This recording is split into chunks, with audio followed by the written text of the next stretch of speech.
Hi, welcome to Chad's Silversmithing. I appreciate you visiting today. If you wouldn't mind, it helps my channel out a great deal if you hit the like button before you leave. So if you wouldn't mind doing that, I'd appreciate that. Today, I'm going to do a pendant that I've seen similar ones online before. It's going to have a good-sized cabochon as the centerpiece. I'm going to use a piece of Larimar that's cut in kind of an interesting shape. And then I'm going to mount a blue topaz off to the right side of it, kind of towards the middle of the stone. So I'm going to call it a sidecar pendant. I'm not sure if anybody's ever called one of these that before, but that's what we're going to call it. Let's have fun doing this one. Before we get started, I want to thank my YouTube subscribers. We just passed 5,300 subscribers, which is great and amazing. Thank you guys for your support and your great comments and your financial contributions and such. I really appreciate those things. Helps out with the supplies and the bills. Okay, I also wanted to thank my patrons, and I have a new patron over there, L. Musel. Thank you so much for signing up. I really appreciate your support. I look forward to interacting with you over on Patreon. We have a nice community over there, so get to know some people over there and chat with them. It's nice. But with those thanks out of the way, let's get started on the project. Okay, just for a change, I'm going to see how it works by switching the side camera so you can see what's going on a little better. My right hand has a tendency to block the view, so I'm going to give it a try doing it this way. This is my design idea book. I find it really useful anymore because I have trouble drawing things proportionally, and the little square matrix on here really helps that out. It's not like graph paper where the lines are kind of intrusive. It's just got the 4 corner dots on each square, so it makes it easy to keep things kind of nice. The sidecar pendant that I'm going to do today, let's see if I can get this out here. I've got this piece of Larimar that's kind of an interesting shape. I like it, it's pretty. And so I thought I was going to mount this blue topaz next to it. You can use a lot of different size stones, but okay, let's see how big this guy is. It's about it's like an 5x8 probably. 5x8 oval. This thing is about gosh, 35, 37 millimeters maybe, somewhere in there. 36, 37, and probably about, oh, I don't know, 15 wide at the widest point. So I think what I'm going to do with this one, we'll make a little, just an open back bezel for this one with steps in it for it to sit on. But this one I'm going to do prongs, and I think I'm going to do like a bezel cup without the bezel on the side. I'm going to use some sterling silver that I've flattened out for some other project in the past. That'll create kind of a cup for it to sit in, and then I'm going to build up prongs that are kind of made out of similar flattened wire like this to hold it in place. I'm also going to do, this is some more flattened, this is 12 gauge flattened square wire, and I'm going to use that for the outside here. And I already test bent this to see whether I could get that to look reasonably okay, and I think I can. So we'll have to do some creative bending and maybe some annealing to get this to bend sideways nicely. So I think I had it this way originally, yeah, like that. So we'll get that around there. I think I have enough to work with, but we'll start with the bezel and then maybe the bottom thing for this first. And then we'll shape this and we'll add the little prongs. So let's get started on the faceted stone bezel first. I'm going to use some 3/16 inch fine silver bezel strip. This is 26 gauge. So it's a little on the thicker side, which makes for a little more durable bezel, I think. Let's see if I can still keep things in frame when I have the camera on the other side.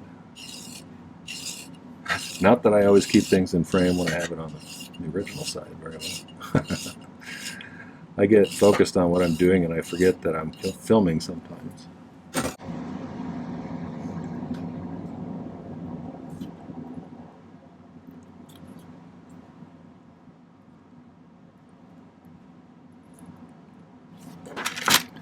If you've never seen my videos before, I use hard silver sheet solder for most everything. with an occasional easy solder joint if I need it. Not very often. And I use a spray-on flux called My-T-Flux.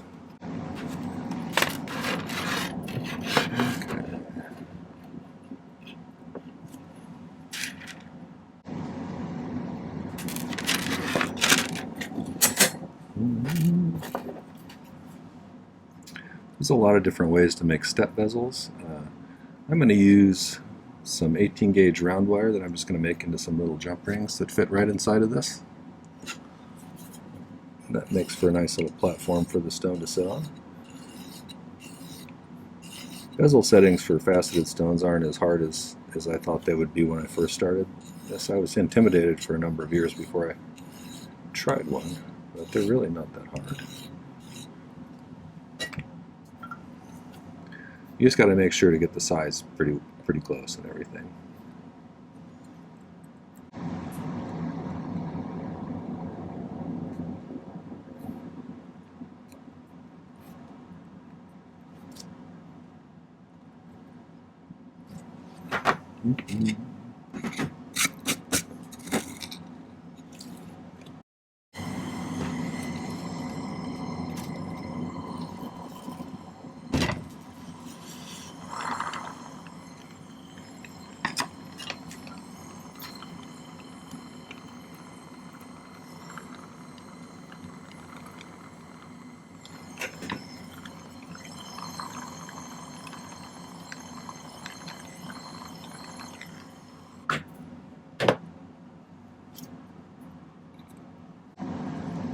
It'll be interesting to see if you get a better view of what I'm doing here.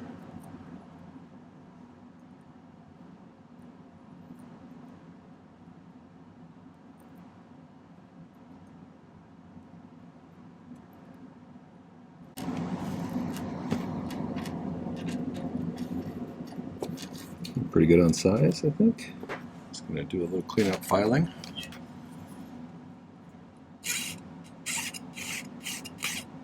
Okay, here's that 18 gauge round wire I'm going to use for the little jump rings on the inside of the bezel. Usually 2 is enough. I occasionally use 3 if it's a really deep stone and I don't want the pavilion to stick out the back.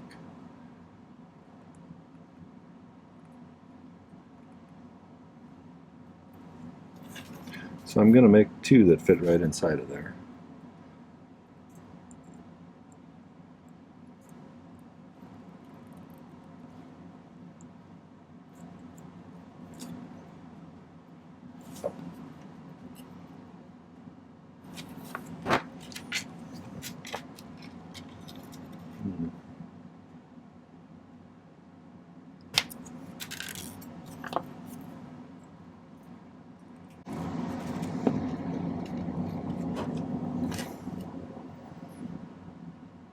That was remarkably close for a first try. I don't usually get it on the first try, but that's pretty good.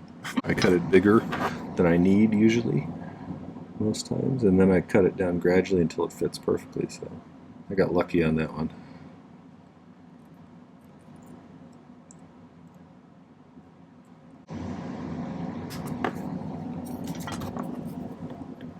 This one's definitely going to be too big, so I'm going to cut a little more out of there.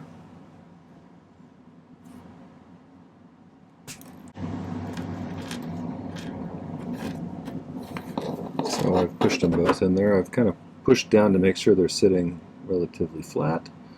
And then the easiest way to solder these in is just to set them on a little pile of solder. And after you flux it, of course. And then we'll heat it till it flows up in there.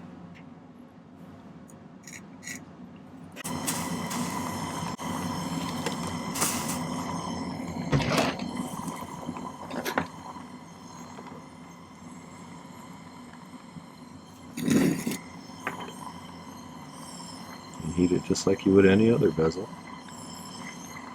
on the outside like this, and go around it. Should just try to draw it up in there and make sure it gets completely flows there. Alright, now I'm just gonna File it flat on the bottom.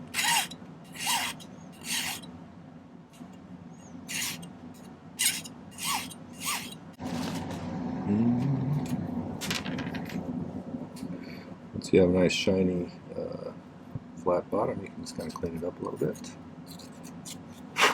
Let's see how that stone goes.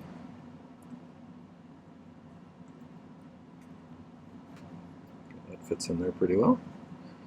And the pavilion doesn't stick out the back, so I think we're good. When we do go to set it, we'll just have to take it down to just above the girdle of the stone. If you've never done a faceted stone before, the bottom part of the stone is called the pavilion, the top part is called the crown, the central point is called the girdle, where it's the widest part of the stone, where they come together. Occasionally you'll find a stone that has the tip of the pavilion flattened out. That's called a culet when they do that. I don't think they do it very often anymore. Used to do it on a lot of European diamonds.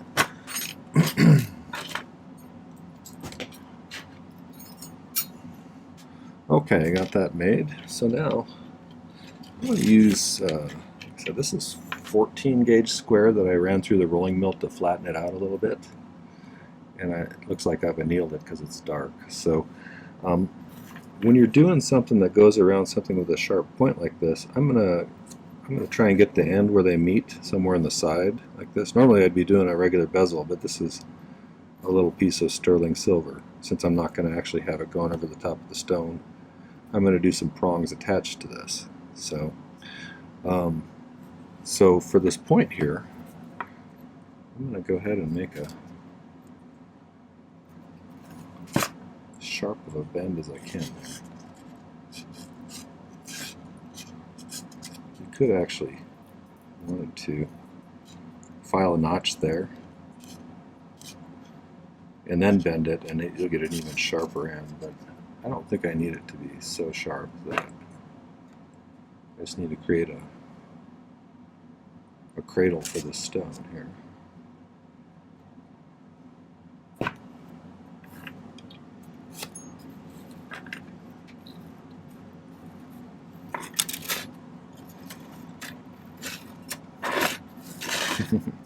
This end flopping around, I'm going to shoot that stone right off the table there, that faceted stone, if I don't put it in a cup or something.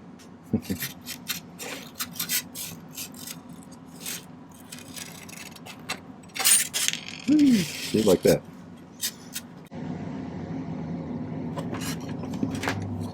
Try and kind of make a little bit sharper bend here too.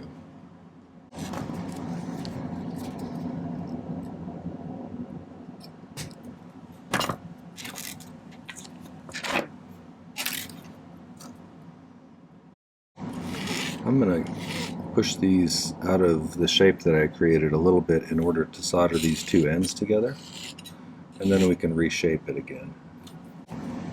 I shouldn't need a very big piece for this one. I want that guy to stay in place and not shift a little bit, so see if we can't get it to stay there long enough to get this soldered. Just moved on me.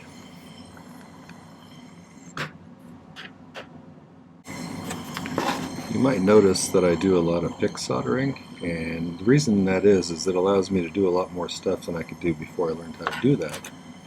And I would recommend learning how to do that. It's a really useful skill. So if you want, I'll put a link to my pick soldering video up there. Check that out.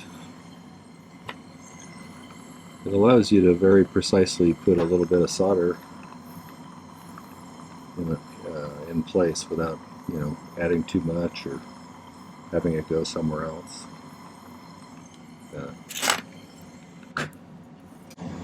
Okay.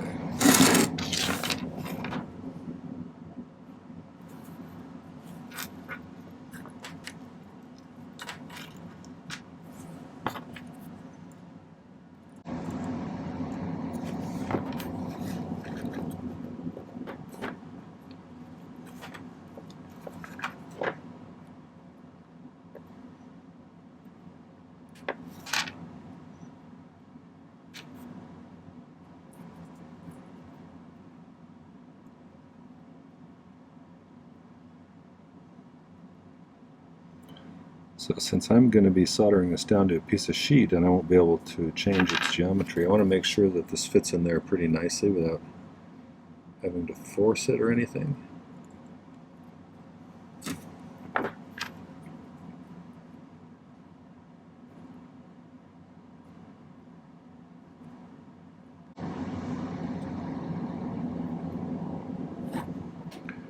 I think I'm going to solder this onto 22 gauge just to give it a little extra oomph. I usually use 26 gauge sheet for the bottoms, but sometimes a little bit thicker bottom is useful. When you're doing an abstract shape like this, you kind of want to make sure when you solder it down onto the sheet that you don't solder it down that way, because that'll cause you a problem. I've done that once or twice when I was not thinking too clearly. Something like this, I usually put the solder pieces on the inside of the bezel thing. Normally because there's sometimes a situation where I'll have decorations around here and I don't want a lot of globby solder puddles out there, and the stone will just cover those up. But on this one I'm going to trim everything off anyway, so I don't think it really matters too much. So I think we're good. But I am going to file the bottom of this just a little flatter. Make sure it's all on the same plane.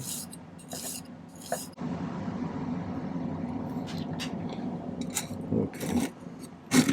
So I'm just going to flux this, and I'll probably lean a few of these pieces on the inside. You don't have to actually lean them, you just have to touch them to the bottom and the side.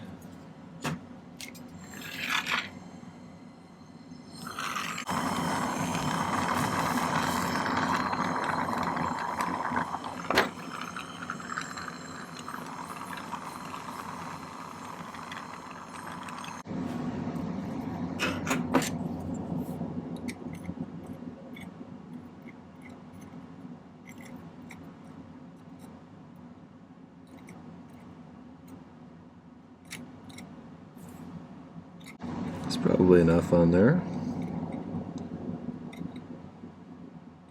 In theory, I could probably just pile them in one spot on the inside, and it should, since I got it nice and flat, it should wick along the entire seam as long as I get it hot enough. However, sometimes there's filing imperfections, and so it helps to have them spread out a little bit. I usually use a little bit bigger ones and fewer, just making sure they're touching the edges here now.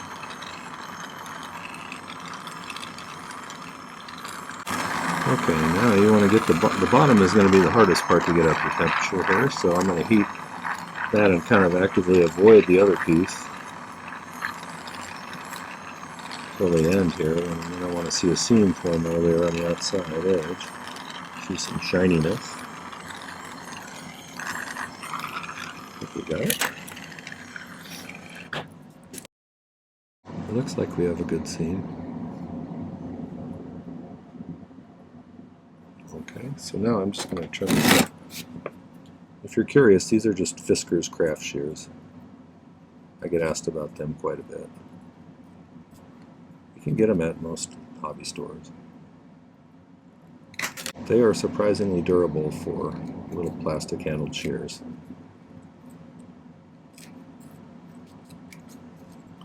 I can cut up to about 18 gauge silver sheet with these.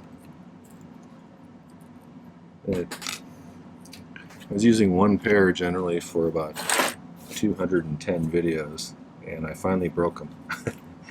So I would say that you get a pretty good bang for your buck out of those.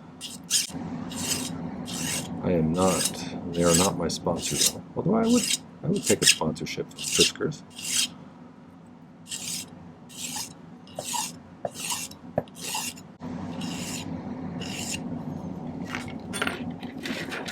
Now we've created a little kind of shallow bezel cup that is like a bezel but not really. So when you're deciding where to put prongs on things, You want something that's actually going to hold the stone in there pretty well. I don't think I'll have a problem. This is a nice snug fit on this bezel back here, but you still want something holding them in. And if it was just sitting on top of a regular platform with no edge on it like this, you don't want it to be able to slide out. So you would want to probably put it so it was too narrow down here for this whole thing to get through there. You know, that's why I positioned this one over here. I probably don't have to on this one because of the lip that I created, but I still kind of like the positioning I have here. And up here it's too narrow for it to slide outwards that way. So I think next I'm going to mark where I want those upright prongs.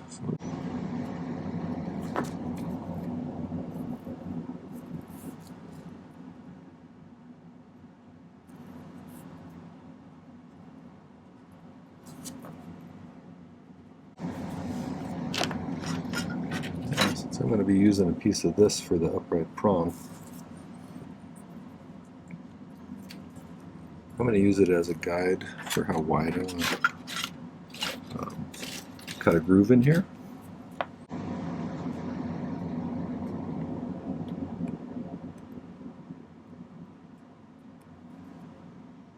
About like that.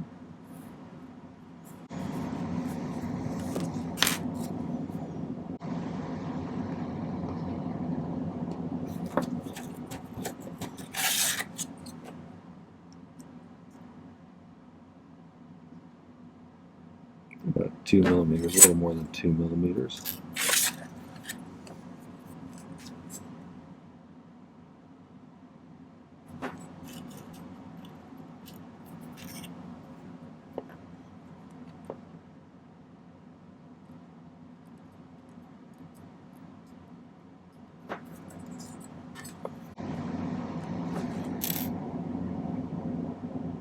Okay, so I'm going to use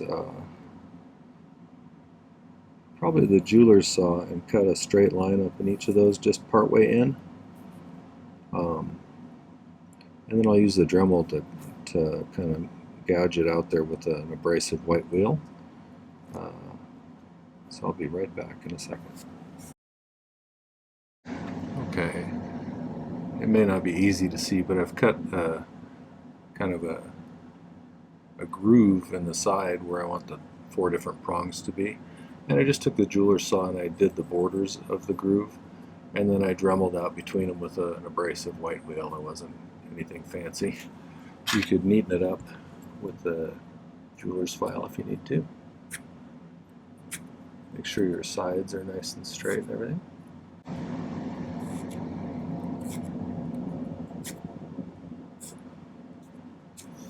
If you look at it from the top, I've brought it in pretty close to it pretty much almost went through that, but not quite. My words are failing me today. It's tapered upwards, the groove that I cut, so that it's a pretty thin strip that's left of this thing on the inside. So let's grab a piece of this stuff. That's what we're going to use for the prongs. And I'm going to have them stick up about that high. I won't need that much, but I want them to be that high so that I have plenty to work with. So I'm going to also have some sticking down off. I should be doing it. I'm used to having the camera on the other side. He's sitting like that. So I'm going to leave about that much extra on top, and then a little on the bottom here so I can push it into the soft pad I'm going to put this on. So we'll cut them about that long. Okay, this is called a magnesia block, and they're handy to have when you want something that you have to push into the pad to hold it vertical. So like if I want it to be like that.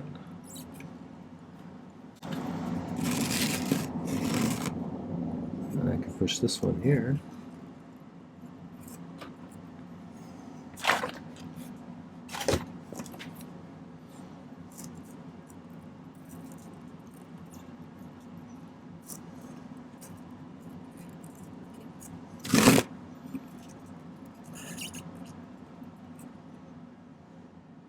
Good.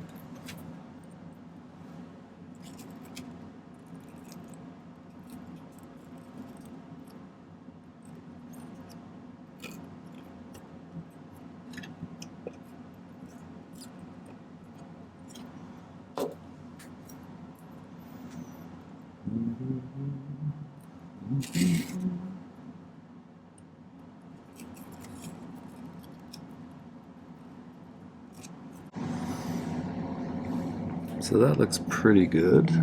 And I should be able to just pick solder a little solder on each of these to get them to be vertical. So let's do that next. I'm going to cut myself some more solder.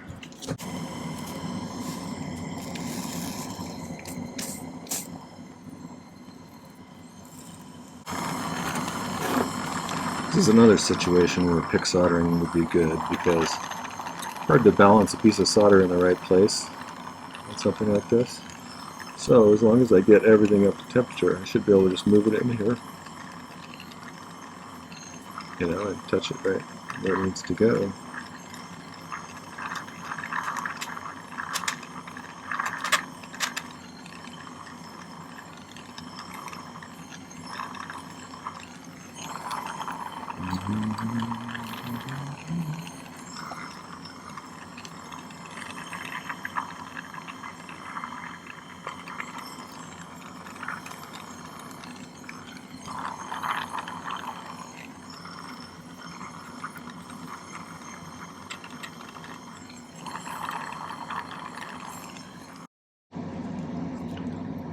Okay, looks pretty good. So I'm going to snip off the excess on the bottom here now.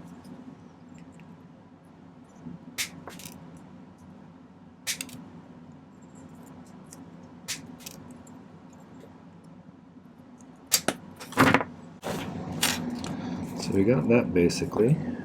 Now, we got most of this. Because I was experimenting to see if I could get a pleasing looking bend here on this. I've done some of these kind of things before, but sometimes they come out looking awkward, but I think that one's not too bad. So what I really need to do now is start to get this to bend sideways.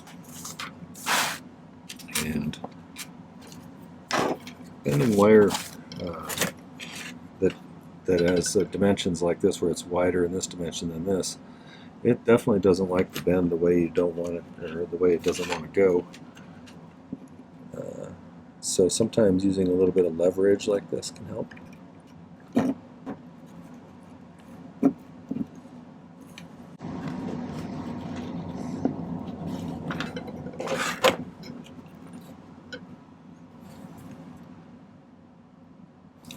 I may have to, on this one here, I may have to actually cut a notch in that one so that I can bend it in far enough. I think in order to get these two ends together, probably going to have to file a little bit of a notch right about there, I think. And I'll file these ends flat.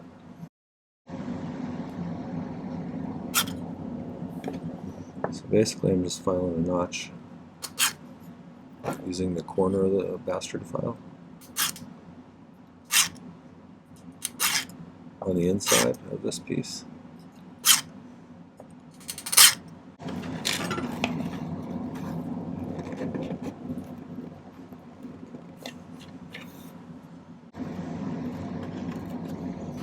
So I think that will work if we cut it at about that length.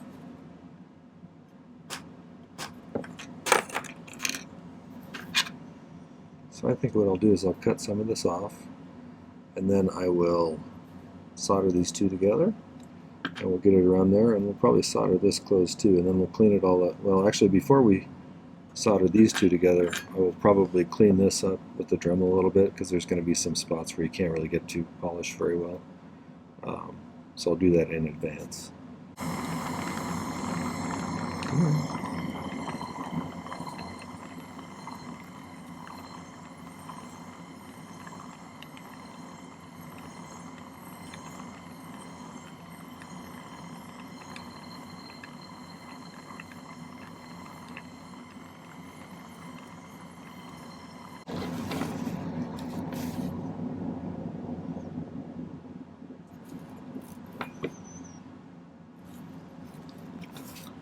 Okay, I think I'll do a little cleaning up with the Dremel, and then we'll solder these two together, so I'll be right back.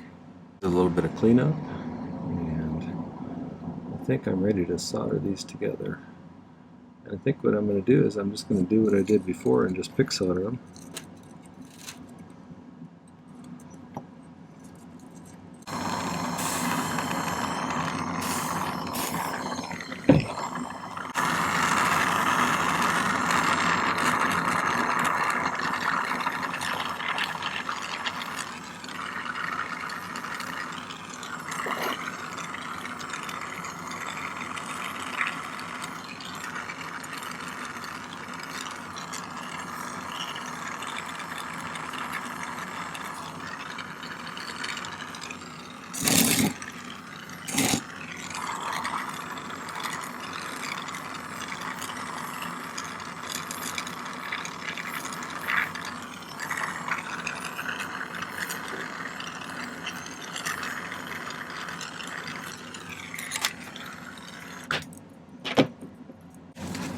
So far I'm liking this. It's going to be cool looking.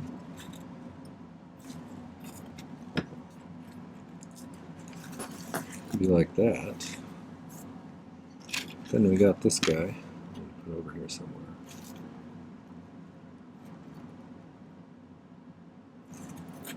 What do you think about positioning of this?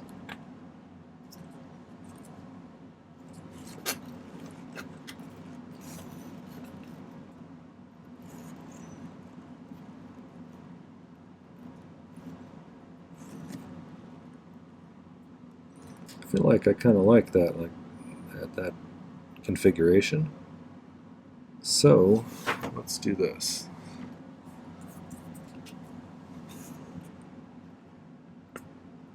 There's about where the center of this bezel was. I might carve out just a little bit of a curve there, so it sits inwards just a little bit. And then I'm going to solder this here and that on there, and then we just have to pickle it, and then we can polish it and set the stones. So you can probably see that I kind of used the Dremel to just kind of carve a little half circle out of there, not even a half circle really. But that's where I might solder this thing. That looks like that'll be alright. And I'm also going to solder this closed.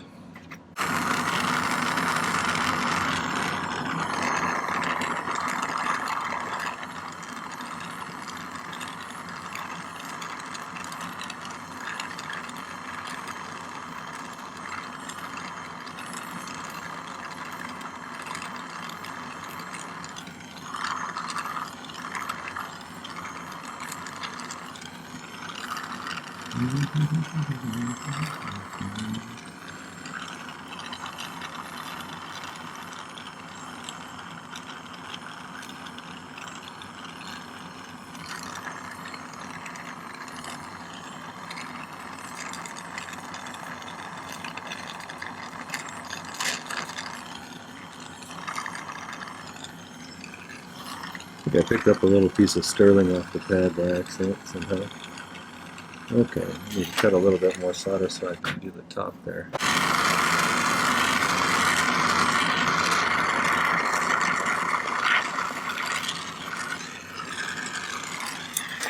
Alright. We'll just let that pickle for a while, and then we'll finish it up and I'll show you what it looks like.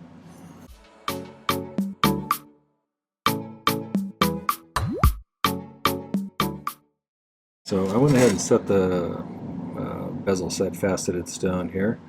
If you want to see how I do that, I'll put a link up here for making a faceted stone bezel. But I still need to, I've measured where I think I should cut these off. So I'm going to cut those off and then file them.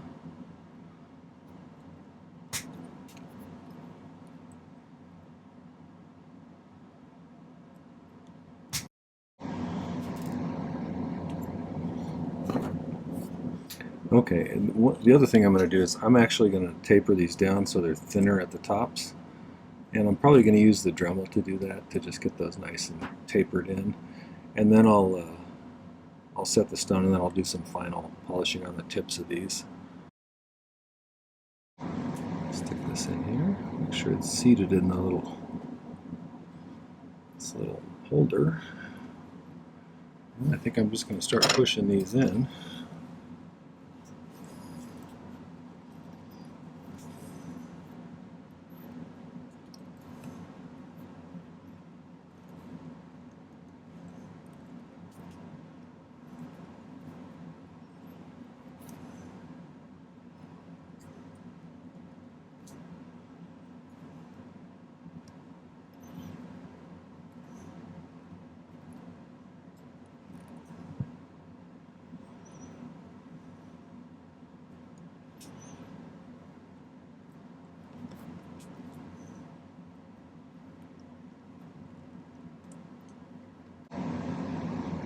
Okay, well that's going to be our pendant, and I will final polish it on the tips of those things again, and we'll call it good. I'll get some good pictures at the end.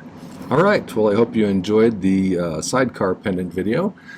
Don't forget to visit the video description down below. There's a lot of relevant links, like my Patreon links, buy me a coffee, my website, my merch store. All those things are in the video description, so make sure to visit those. And don't forget to check out some other videos. I have over 200 videos now, and there's tons of content here. So hours and hours of things to peruse, lots of tips, lots of tricks, definitely some soldering practice stuff. So check them out and consider subscribing to my channel. I'd love to have you as a subscriber. So thanks again for visiting. Take care. Happy silversmithing.